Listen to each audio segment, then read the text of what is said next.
박사를 마치시고 포항 진흥로봇연구소에서 재직하셨고 또 신대의 CTO로 단연간 계시다가 2013년에 뉴로메카가 창업하셔서 현재 CEO로 계십니다.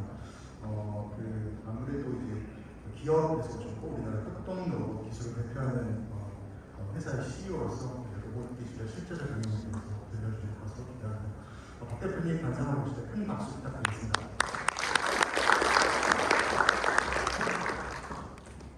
네, 감사합니다. 오늘 이렇게 영광스러운 자리에 제가 기조 강연이라는 큰 역할을 맡게 돼서 영광을 생각하고 제가 성실하게 잘 해보겠습니다. 그리고 오늘 특별히 또 이거 회장님께서 직접 또 소개해 주시는 기조 강연자로서 더 열심히 해보겠다 생각이 듭니다. 제가 오늘 설명드릴 내용은요, 뉴로메카가 지금 2013년 창업 이래 10년 정도 국내에서 협동으로 계속 이제 기술을 진화시키고 있는데요. 사실은 이 협동로봇 기술에서는 핵심은 본 학회의 어떤 키워드인 제어라고 생각하고 있습니다. 그래서 제어 측면에서 뉴로메카가 어떤 혁신을 이루고 있고 앞으로 어떤 방향으로 우리가 이제 진화해 나갈 것인지에 대해서 좀 영상 위주가 좀 약간은 좀 수학적인 내용이긴 하지만 그러니까 학회이만큼 제가 최대한 열심히 잘 설명해드리겠습니다. 먼저 이제 뉴로메카에 대해서 간단히 소개해드리겠습니다. 영상으로 그냥 제가 대체하겠습니다. 협동로봇 제조회사 뉴로메카는 2013년 성인 미국 협동으로 디저트 소식, 벤타로봇 자체 개발 생산하여 로봇 자동화를 선도하고 있습니다. 합리적 가공의 협동로봇 인디시리즈, 디저트 솔루션 인디라인, 원격 관리 시스템 인디케어, 협동로봇 플랫폼 서비스 엔디고, 벤타로봇 B 시리즈 등 다양한 라인업과 서비스로 고객의 자동화 니즈를 충족시키기 위해 노력하고 있습니다. 뉴로메카는 당연간 제조, F&B, 미디어, 아트 등 다양한 현장에서 적용 실적을 쌓으며 협동로봇 자동화의 범주를 확대해왔습니다.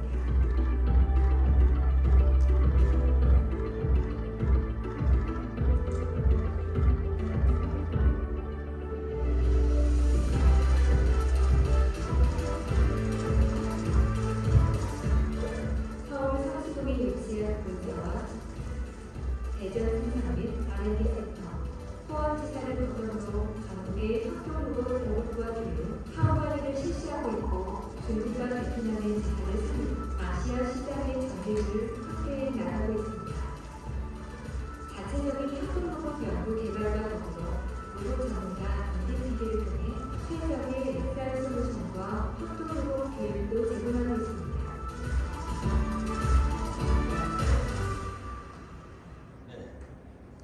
일단 제가 협동로봇에 대해서 간단히 좀 설명을 드리겠습니다.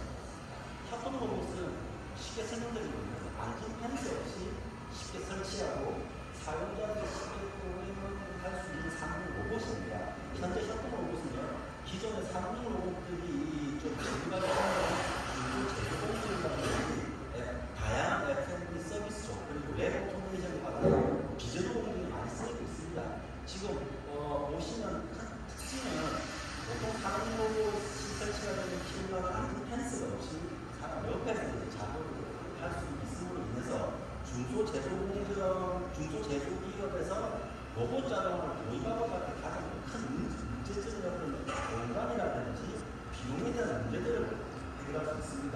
그리고 아래쪽에 보시면 조리공정의 자동화와 같이 좀 비전형적이면서 다양한 작업들을 쉽게 이제 프로그래밍해서 설정되는 그런 특징들이 있고요. 이 협동로봇이란 이 컨셉이 시장에 처음 나온 거는 2009년도에 이제 그 덴마크의 유니버셜 로봇이라는 데서 처음 협동로봇이라는 걸 개념을 도입했고요. 이것들이 이제 2015년 이후로 이제 시장에서 많이 이제 좀 도입이 되기 시작하고 있습니다. 당시 이제 저희들이 타겟스라는 회사는 그 두 가지, 그러니까 두 군데가 있어요. 첫 번째는 시장을 선도하고 있는 이제 유니버셜 로봇, 그리고 기술을 선도하고 있다고 알려지는 독일 푸카의 이바라고 부르는 로봇입니다.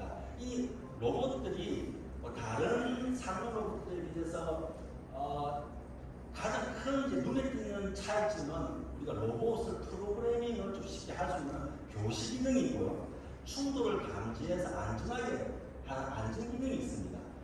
이런 부분들에서 보시면 덴마크의 유니버셜 로봇들에 비해서 쿠카의 어떤 그 이바가 뭐 교시라든지 감지라든지 이런 부분들에 대해 좀 더 나아가 있는 그런 이제 기술을 선보여주고 있습니다만 가격을 보시면 뭐 3만 불대 한 뭐 7만 불 정도 큰 차이가 있습니다. 그래서 이런 부분들을 저희들이 이제 국내 협동 로봇을 도입하고 됐을 때 이 비용적인 측면이라든지 기술적인 측면이라든지 이런 부분들을 해결하지 않으면 안 되거든요. 그래서 뉴로메카는 이바를 벤치마킹해서 이 어떤 비용을 낮추기 위하고 어떤 기술 차별성을 돋보이게 하기 위해서 이바가 가지고 있는 어떤 관절 톡 센서를 저희들이 없애고요. 하드웨어적인 티치 패널도 없애버리고 다양한 소프트웨어 라이센스 같은 것도 아예 우리가 없애서 비용을 낮추고요.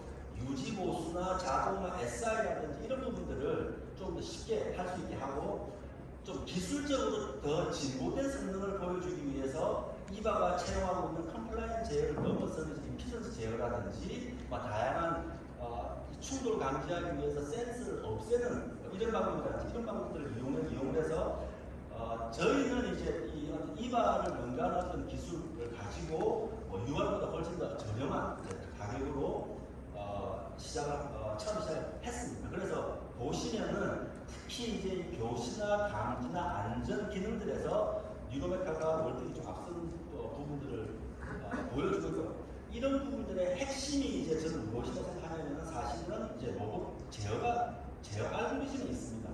먼저 이 부분을 조금만 더 설명을 좀 드리겠습니다. 대부분 이제 많이 아시는 상용 로봇은 이제 위치 제어 기반으로 움직인다고 하고요. 위치 제어 기반이 왜 협동 로봇에 적합하지 않냐면 제가 쉽게 설명드릴 때 제가 로봇 전문가가 아닌 설명드릴 때 이렇게 생각합니다.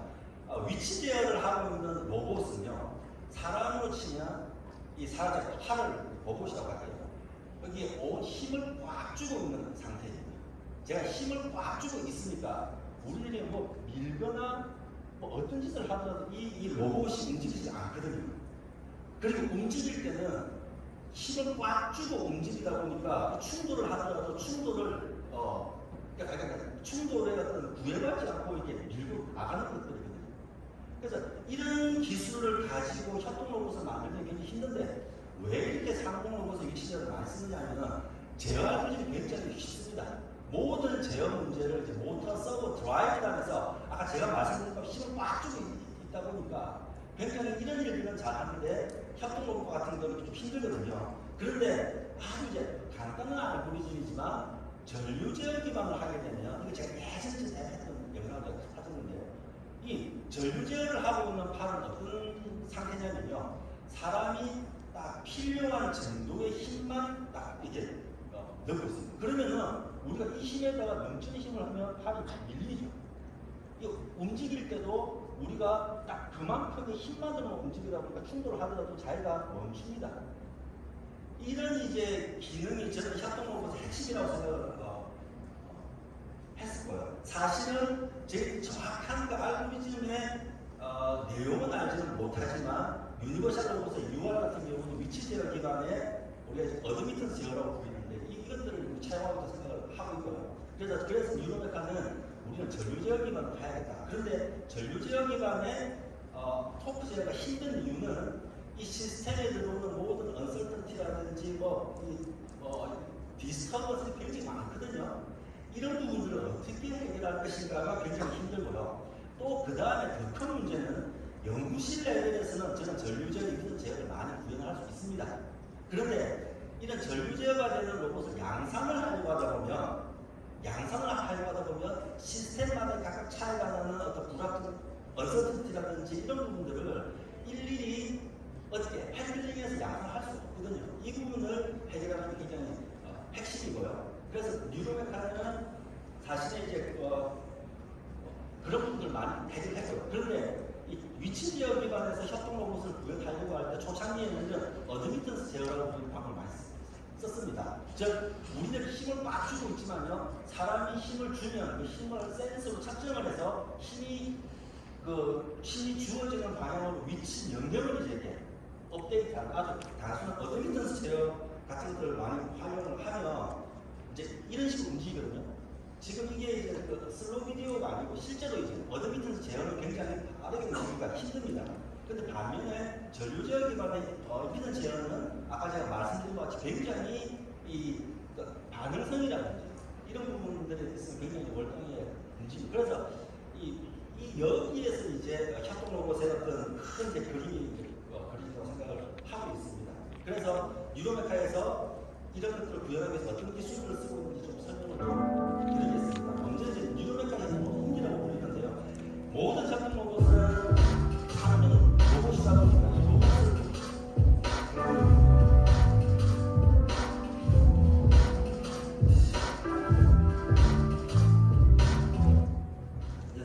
로봇을 프로그래밍하는 일은 HRI 장치에 티치 패턴을 필요하고요.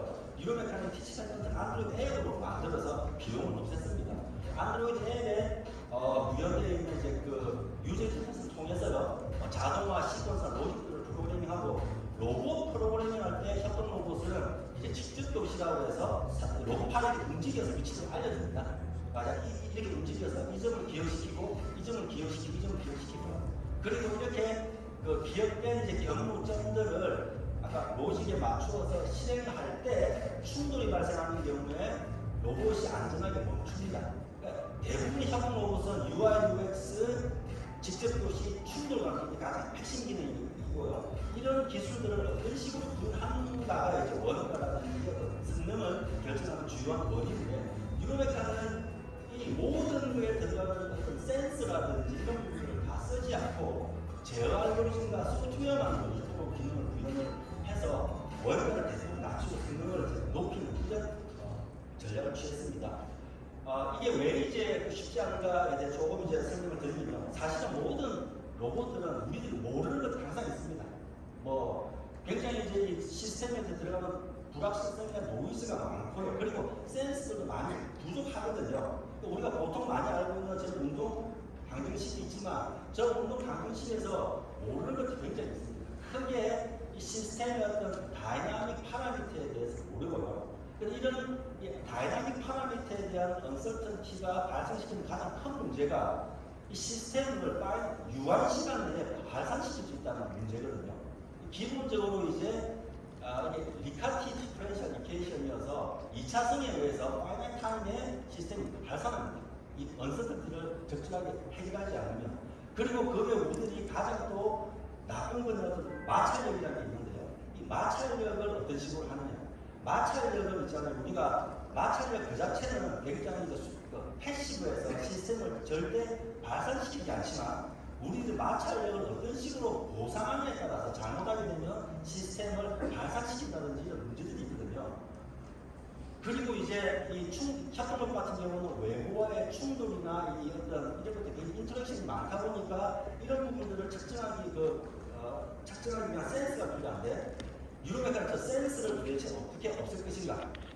그래서 이 세 가지 문제들을 해결하는 게 굉장히 중요합니다. 조금 더 제가 조금 더 쉽게 설명드리면, 기본적으로 우리가 이제 모든 언설턴티가 없다라고 하면 시스템에 대해서 우리들이 로보틱스에서 많이 알고 있는 다이나믹 컨트롤을 집어넣으면 항상 우리가 안정되게 제어를 할 수가 있습니다. 그런데 실제 시스템은 시스템의 어떤 다이나믹 파라미터나 마찰력과 제어기가 알고 있는 것들 차이로 인해서 저런 모델 언설턴티나 디스터번스가 시스템의 인스터빌리티를 이제 유발을 하거든요. 그런데 유로메카는 이 디스터번스나 모델 오차가 발생하는 그런 외랑들을요, 사실은 이제 HPT 제어기를 가지고 우리가 이제 볼륨을 조절하듯이 저 언설턴티나 디스터번스가 시스템에 미친 영향을 마음대로 우리가 이걸 좀 감소시킬 수가 있습니다. 그리고 전체 시스템이 어떠한 경우에도 발생하지 않도록요, 기존 인버스 다이나믹 컨트롤을 우리가 패시비티가 인듀스된 어떤 그런 인버스 다이나믹을 해서 이 두 가지를 가지고 저희들이 할 거고요. 그러면은 전체 시스템은 언서턴티나 디스터번스가 있음에도 불구하고 굉장히 우리가 원하는 어떤 성능이나 안정성을 발휘할 수가 없는데 협동 로봇의 외력이 이렇게 들어올 때 저희들이 원하는 비행들은 이제 이 외력을 리젝션 시키는 게 아니라 수용해서 이제 임피던스 어떤 비행들을 갖도록 만들고 싶거든요. 이런 경우에 저렇게 들어오는 외부 외력 토크를 우리가 만약에 토크 센서가 있다라고 하면요, 이 토크 센서 정보를 가지고 몸의 목적을 통해서, 그러니까 이 정확하게 외력으로만 들어오는 토크를 구별해내기 위해서 몸의 목적이라는 걸 이용을 합니다. 이것들을 가지고 외력을 추적한 다음에 얘를 우리들이 제거해버리고자 하는 그 외란에서 빼서 얘네들이 이제 감소되지 않도록 이렇게 만들어서 이게 전체적인 시스템인데요. 뉴로메카는 여기서 관절 토크 센서를 없앱니다. 관절 토크 센서가 없는 대신에 뉴로메카는 HPT 기반의 이중룹 모멘 옵저버라는 컨셉을 도입을 해서 센서가 없이 외력을 추종해서 임피던스 비행기를 구현해내는 이런 이제 기술을 가지고 있습니다. 실제로 이제 뉴로메카의 그 내부적으로 구현되어 있는 제어 시스템 아키텍처는 본문과 굉장히 복잡하고요. 많은 분들이 이렇게 사실은 HPT 제어기나 리그룹 임피던스 이런 것들이 실제 상용품에 쓰고 있는지를 잘 모르시거든요. 실제로 지금 이 협동 로봇 비단 아마 뉴로메카뿐만 아니라 국내 웨인보 로보틱스나 두산 이런 데서도 아마 굉장히 어드밴스된 제어 알고리즘을 쓰고 있을 거라 생각을 하고 있고요. 뉴로메카는 이런 이제 다양한 것들을 이제 가지고 저희들이 하고 있습니다. 조금 이제 보시면 좀 이제 이 HPT 제어기에 대해 좀 설명을 드리면 이것이 굉장히 이제 여러분들이 어렵게 생각하실 수 있으시지만 있어요. 사실은 HPT 제어기를 구현하기 위해서 아까 뉴로메카는 그 패시비티 기반의 인버스 아니면 제어기를 쓰고요. 그거에서 유도되는 어떤 확장된 외란을 감쇄시키기 위해서 나는 HPT 옵티멀 컨트롤을 설계를 하는 방식으로 해서 HPT 문제를 풀어냅니다. 그래서 기본적으로는 굉장히 다차원의 비선형 커플된 편입은 방정식 그 시스템을 우리가 해석적으로 풀어서 디퍼런셜 리카티케이션을 만들어내고요. 이것들을 애널리틱하게 클로즈 폼으로 제가 솔루션을 풀어내어서 궁극적으로 나오는 비선형 HPT 옵티멀 컨트롤은 아래쪽에 보이신 것 같이 굉장히 심플하게 나옵니다. 그래서 저희는 이것들을 도입을 합니다. 그래서 결국에는 이 비선형 HPT 최적 제어기와 수동성이 보장되는 마찰력 보상기 그리고 모멘텀 과측기를 통해서 전체 이제 어떤 협동로봇 성능을 내려고 하고 있고요.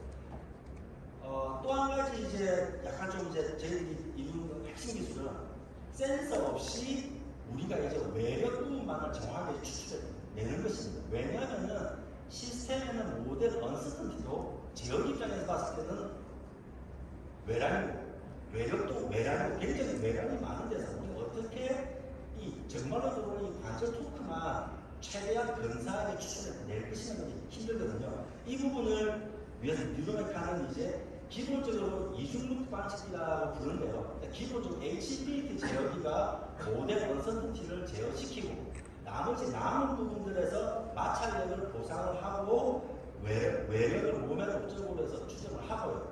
그렇게 그 중간 과정에서 추정이 된 외란을 다시 피드백을 시켜서 시스템 안정성을 높이고 외력만 정확히 추출해서 이런 기법들을 활용하고 있습니다.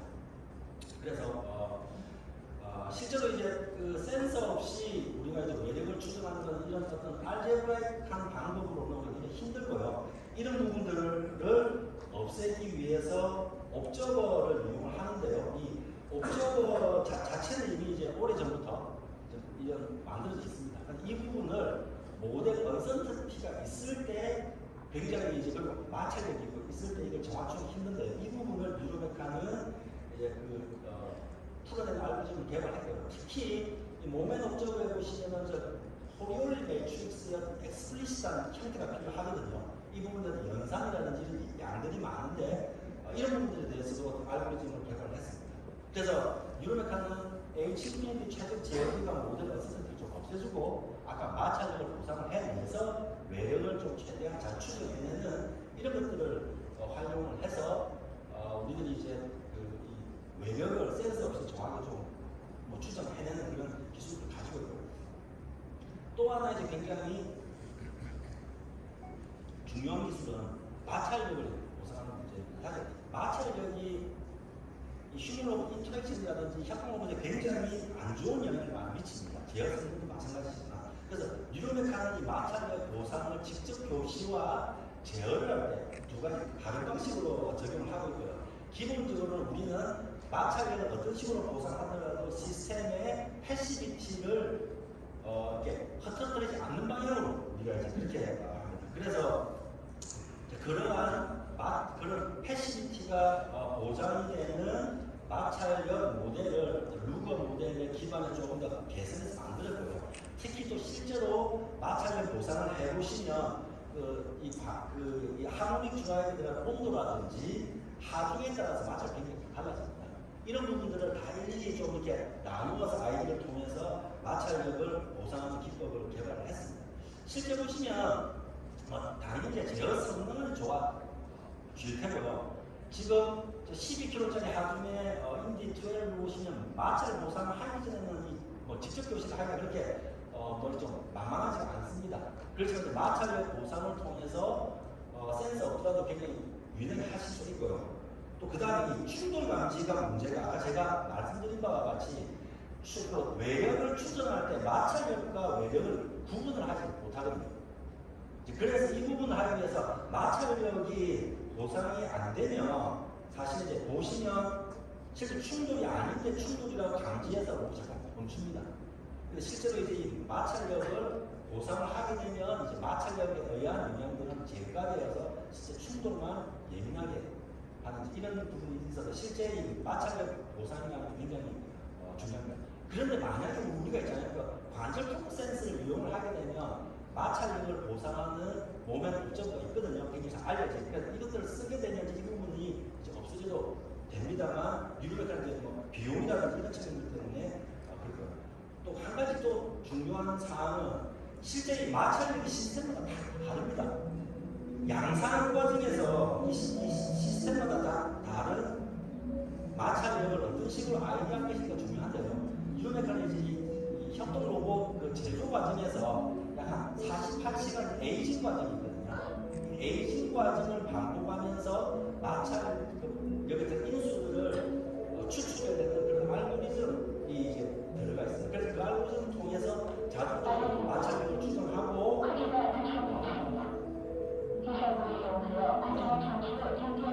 마찰력을 추정하고 시스템에 적용하는 이런 이제 그 기술들을 적용하고 있습니다. 그래서 제가 지금까지 이제 기본적으로 제가 이제 우리들이 쓰고 있는 그 제어 알고리즘의 어떤 HTTP 제어라든지 센서 없이 외력을 추적한다든지 마찰력을 보상하는 기존의 이제 이 제어, 특히 로봇 제어에서 많이 쓰고 있는 어떤 좀 어드밴스 컨트롤 이론들을 지금 쓰고 있는 것들에 대해서 설명을 좀 드렸고요. 이제부터 그러면 뉴로메카에서 봤을 때 협동 로봇의 기술이 어디로 발전할 것인가에 대해서 좀 제어 측면이나 이점에 대해서 좀 제가 설명을 좀 드리고자 합니다. 협동 로봇의 핵심 기술은 저희들은 이제 세 가지가 있어서 다요. 첫 번째는 이제 교시. 우리가 어떻게 HR을 통해서 로봇의 원하는 운동을 쉽게 알려줄 것인가. 아까 보셨지만 지금은 그냥 단순하겠잖아요. 그 관절의 경로점들만 우리가 지시를 하고 나머지 이렇게 인터폴레이션을 통해서 한다든지 이런 방식들이거든요. 근데 이런 방식들이 조금 이제 비효율적이고 사실은 예를 들면 모바일 로봇에 협동 로봇이 붙어있는 모바일 매니플레이터에 우리가 그러면 이 경로 교시를 어떤 식으로 할 것인가 생각하면 굉장히 이런 방식들이 좀 비효율적이라는 걸 알 수가 있습니다. 그래서 우리가 어떻게 하면 로봇을 쉽게 우리가 원하는 의도대로 교시를 할 것인가 하는 이 기술이 굉장히 중요하고, 두 번째는 안전 기술입니다. 이게 궁극적으로 저는 협동 로봇이 지금 상업이나 서비스 쪽을 넘어서 아마 일반 이제 가사 매니플레이터로 갈 거라 생각을 하고 있습니다. 예, 가사 작업으로 갔을 때는 정말 극도로 안전하지 않으면 사실 못 쓰거든요. 로봇팔. 그래서 이런 경우에는 지금 협동 로봇에서 우리들이 그 정의되어 있는 어떤 안전 기능들로 굉장히 많이 부족합니다. 이런 부분들은 어떤 식으로 우리가 개선할 것인지. 그리고 세 번째는 협동 로봇이 결국에는 뭐 다양한 계층에서 다양한 사람이 쉽게 쓸 수 있어야 하거든요. 그리고 다양한 애플리케이션을 많이 쓰려고 하면 이 시스템을 어떤 식으로 솔루션화하고 어떤 식으로 플랫폼화할 것인지에 대한 확장 기술, 이런 부분들이 세 가지를 유로메카에서는 기술로 보고 있고요. 간단하게 말씀드리면 현재는 이제 1세대라고 보시면 될 것 같아요. 저는 이제 3세대 정도가 이제 일반 이제 도메스틱에 들어가는 그런 로봇을 하고 있고요. 현재 1세대는 충돌 방지는 무조건 물리적으로 충돌을 해야 합니다.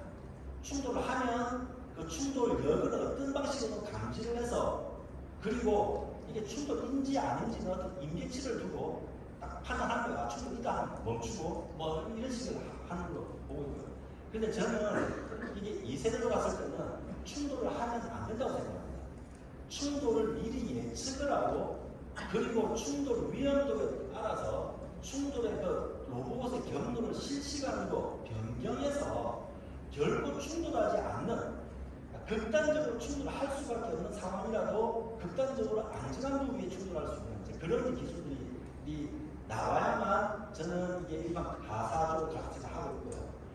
교시 같은 경우도 현재는 주로 우리가 그 경로들에 대한 것들을 교시를 많이 합니다. 그리고 우리가 이제 작업들을 하기 위해서 좀 직접적인 위치라든지 이런 부분들에 대해서 많은 기술을 하는 데 반해서 제가 설명드리겠지만, 저는 이런 게 좀 굉장히 좀 비효율적이고 좀 불합리한 부분도 있거든요. 그래서 우리들은 이제 어떤 스킬, 어떤 사람들이 가지고 있는 기술들을 어떤 방식으로 교시할 것인가, 한 이런 방식들이 좀 굉장히 중요하고요. 그리고 교실을 하는 부분도 결국에는 직접 지정하는 것보다는 뭔가 좀 더 다른 방식이 있을까 생각하고 있습니다. 확장 기술 쪽은 어떻게 보고 있고요. 그래서 제가 조금 더 이제 그 교시 쪽에 보시면 크게 지금 세 단계로 저는 가고 생각하고요. 첫 번째 1세대는 대부분 관절 교시입니다. 뭐냐면요, 관절의 위치들을 알려주는 겁니다. 그러니까 나는 관절 공간에서 이렇게 움직여서 알리겠다는 거고요.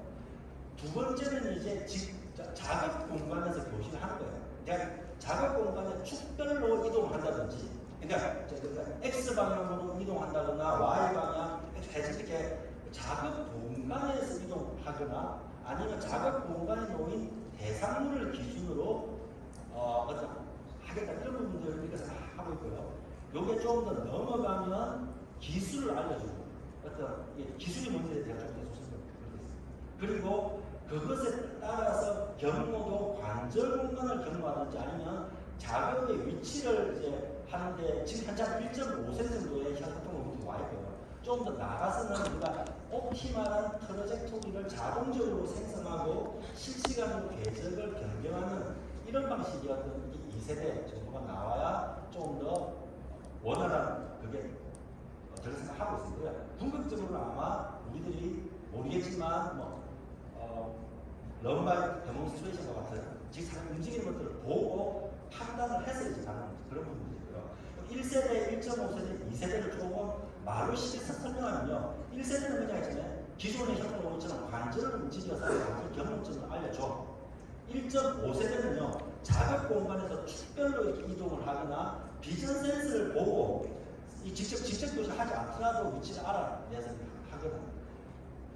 2세대는요, 로봇을 직접 만지면서 하는 굉장히 비효율적입니다. 그래서 비접촉이거나 원격에서 최적으로 교시하는 이런 기술들이 필요하다고 생각을 하고 있고요. 보시면 기존의 관절 교시나 조건 교시를 떠나서 유럽에서는 지금 보시죠, 임피던스 교시라고 해서 임피던스 제어 기반으로 관절 공간에서 축별이나 축별로 이동을 하거나 축별로 회전하는 저런 기술을 가지고 있고요.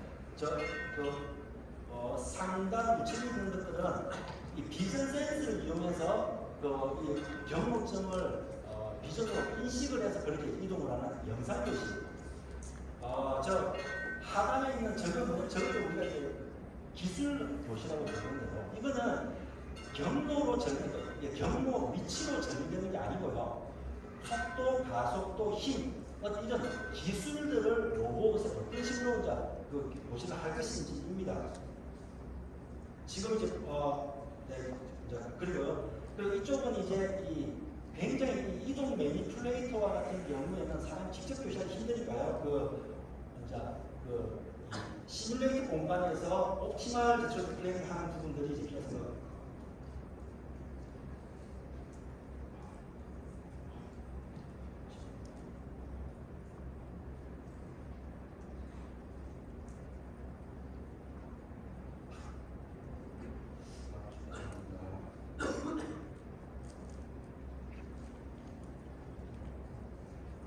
그래서 실은 이제 저희들이 최근에 좀 이제 그 관심을 가지고 있는 분야는요. 그러니까 이 모바일 매니플레이터에서 우리가 직접 교시를 어떤 식으로 할 건지.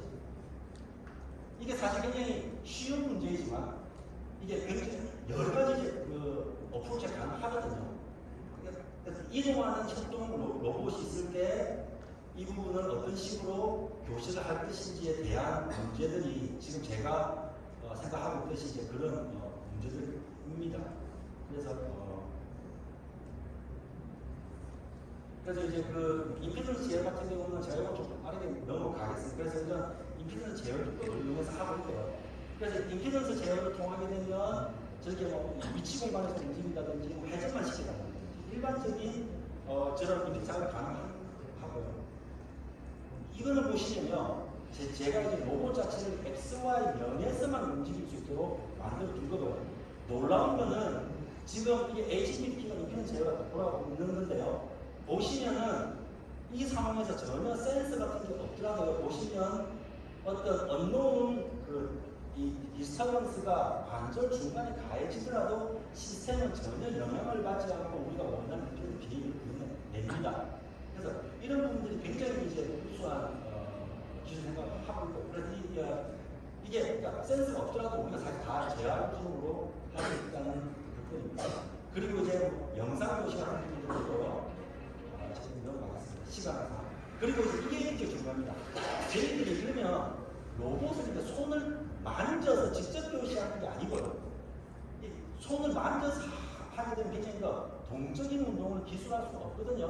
이런 부분을 하려면 이제 반드시 이제 어떤 원격의 어떤 디바이스를 통해서 해야 되는 이런 때문에 기구학적인 구조나 이런 하다 보니까 이제 속도 제한에 걸린다든지 아니면요 우리들이 이제 실제로 이게 넘어지지 않게 하려면 자세를 지켜야 되는 거예요. 그리고 스스로 이렇게 충돌을 한다든지 이런 부분들이 발생할 수밖에 없거든요. 이런 부분들이 있으면 사실 마음대로 할 수가 없습니다. 그래서 이 부분들을 저희가 이제 그 QPR 기법을 통해서요. 사실 보시면은 실시간으로 그런 경로들을 다 계산을 제한들을 반영하는 실시간 경로 수정을 저희들이 하고 있습니다. 이런 부분들이 있어야 제가 아까 말씀드린 그 스킬 교시와 같은 동적인 운동을 원격에서 트랜스파하는 게 가능하다고 생각하고 있고요. 그리고 그걸 이제 다양한 그런 엑셀레이션을 교시한다든지 접촉력을 교시한다든지 이런 부분들을 하기 위한 우리는 필트링이라는 새로운 기법을 저희들이 도입을 해서 문제를 해결하고 있습니다. 그리고 물론 이런 이제 패딩 교시 문제도 하고 안전기능 같은 경우 굉장히 중요합니다. 저는 이제 1세대 안전기능은 굉장히 쉬워요. 그러니까 토크 센스를 가지고 직접 측정을 한 다음에 충돌이라고 여겨지면 무조건 멈추는 게 이제 1세대고요.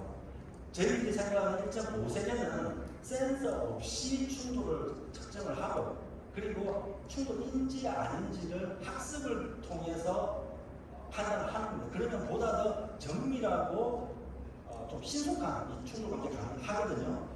그런데 이제 제가 바라는 것은 2세대는 어떤 이 비전 센서 같은 다양한 센서를 활용해서 충돌을 예측을 하고 이 충돌이 예상이 되면 실시간으로 경로를 변경시켜서 작업을 하는 이 부분에 대해서 지금 굉장히 좀 저희들이 액티브하게 연구를 하고 있는데 아직까지 많은 결과들을 내지는 않고 있습니다. 현재는 유로메카는 1.5세대까지 와 있고요. 대부분의 합동 로봇들은 1세대 1.5세 중간 정도에 머무르다고 보시면 됩니다. 그래서 보시면 저희들이 이제 딥러닝 네트워크를 통해서 굉장히 예민하고 민감한 셔터 로봇을 이제 저희 충돌관자 알고리즘을 구현해서 도입을 하고 있고요. 손가락 하나 정도의 힘을 저희들이 그 부분을 해낼 수가 있습니다.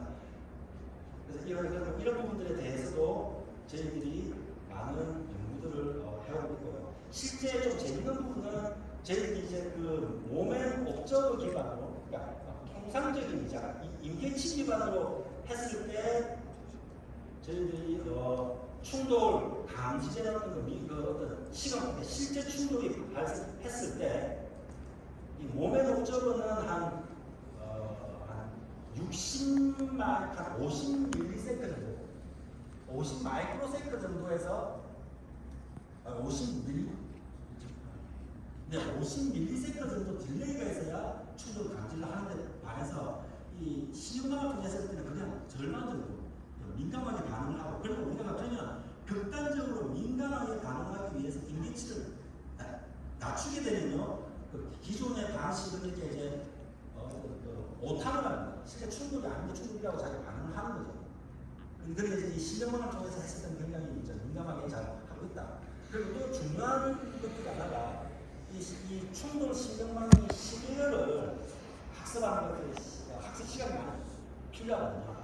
이 부분들을 저희들이 어떤 이 일반화 성능이 있다는 것들을 증명을 하지 못하고 실제로 이제 입증을 했는데 실험으로 이제 입증을 했습니다. 그래서 실제로는 전혀 다른 모델에서 다른 하드를 가지고 학습한 데이터를 가지고 전혀 다른 로봇의 다른 하드에 대해서 했을 때 동일한 충돌을 했을 걸 낸다는 것들이 그렇습니다. 그래서 이런 부분. 그리고 또 이제 협동 로봇이 한 자리에 머물러 있을 경우에 비효율적이죠. 그래서 지금 이 모바일 베이스 위에 매니플레이터 올라가고 아까 유로메카 개발한 센스가 통합이 된 모바일 매니플레이터 시스템에 대해서도 굉장히 많은 연구를 하고 있고요. 이런 경우에 교시나 안전이나 이런 부분은 사실 굉장히 이제 많이 오픈되어 있는 거라고 생각합니다. 하고 있습니다. 또 하나는 이건 약간 좀 사업적인 문제이긴 하지만 이 로봇에 문제가 발생했을 때 굉장히 심각하거든요. 이게 어떤 유지보수 문제를 해결하기 위해서 유로메카는 그 상용 IoT 기반의 클라우드로 동작되는 원격 유지보수 관리 시스템들이 있습니다. 그래서 이게 기본적으로 이제 어떤 저희들로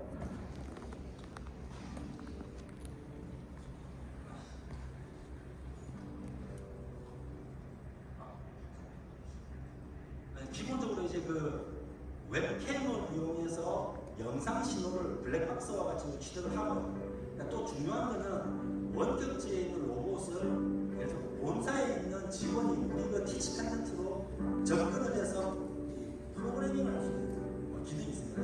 이런 기능까지도 필요하다. 그리고 제가 또 마지막으로 좀 설명드리고 싶은데 이 협동 로봇이 지금 이제 경계를 많이 넓혀가고 있습니다. 대부분의 협동 로봇이 가장 이제 좀 약점이 이제 어떤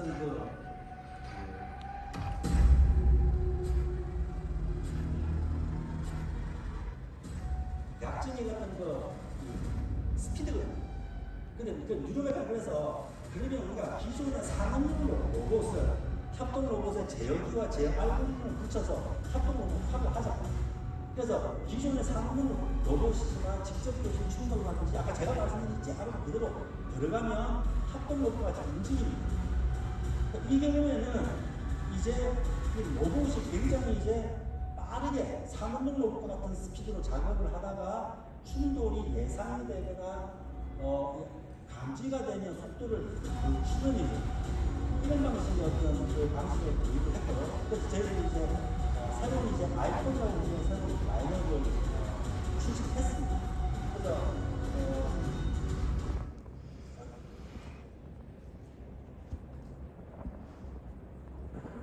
그래서 실제로 이제 이게 지금 조금 더 이제 우리가 지능이 좀 올릴 필요 있지만 간단하게 쓸 수 있는 라이다와 같은 시스템을 이용해서요. 라이다가 사람을 감지해서 거리에 나가서 속도를 실시간으로 늦춘다든지. 그래서 사람이 이제 극단적으로 사람이 이제 붙게 되면 어떤 한착식 티칭 디바이스를 가지고 이제 도시를 하고 이런 식의 스킬이라든지 이제 이런 굉장히 새로운 컨셉인데요. 이런 이제 라인을 다 하고 이게 3km부터 20km까지 IP67 등급까지 전체 라인업을 다 갖추고 있어서 조금 이제 실제 이제 대기업 양산 쪽에도 협동 로봇이 도입될 수 있는 그런 이제 좀 기회를 만들었습니다.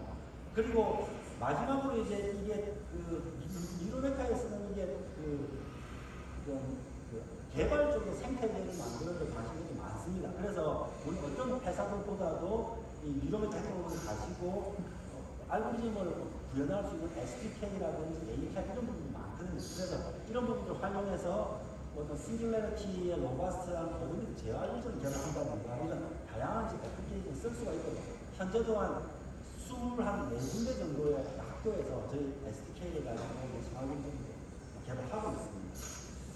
네, 제가 이것으로서 오늘 제가 설명드리고 싶었던 내용 좀 설명을 다 드리고요. 중요한 거는 어쨌든 이 제어라든지 이런 부분들이 정말로 이제 잘 되었을 때 사실은 어떤 시스템의 한계라든지 애플리케이션의 바운더리를 넘어설 수 있다라고 저는 믿고 있거든요.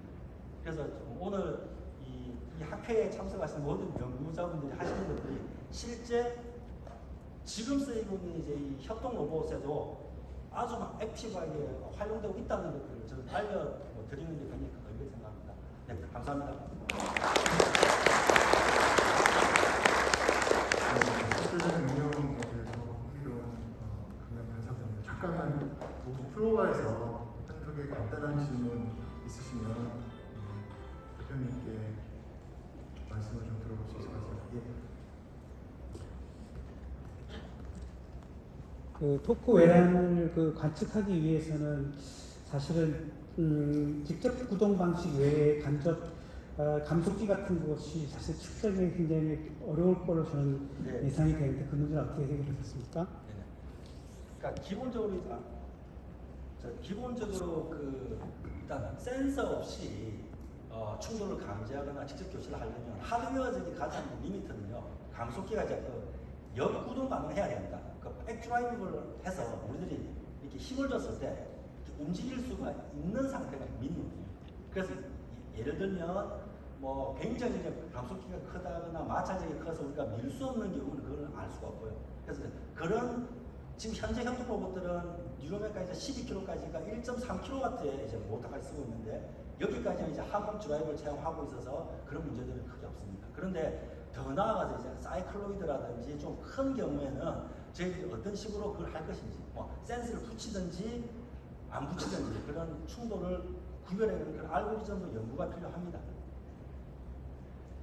하모닉 드라이브를 쓰는 경우에도 감속기의 제곱의 형태로 감쇄가 되기 때문에 센싱이 어렵지 않을까요? 그래서 이제 그런 부분을 하기 위해서 아까 마찰력이라든지 여러 이제 제어적인 이제 좀 기법들이 필요합니다.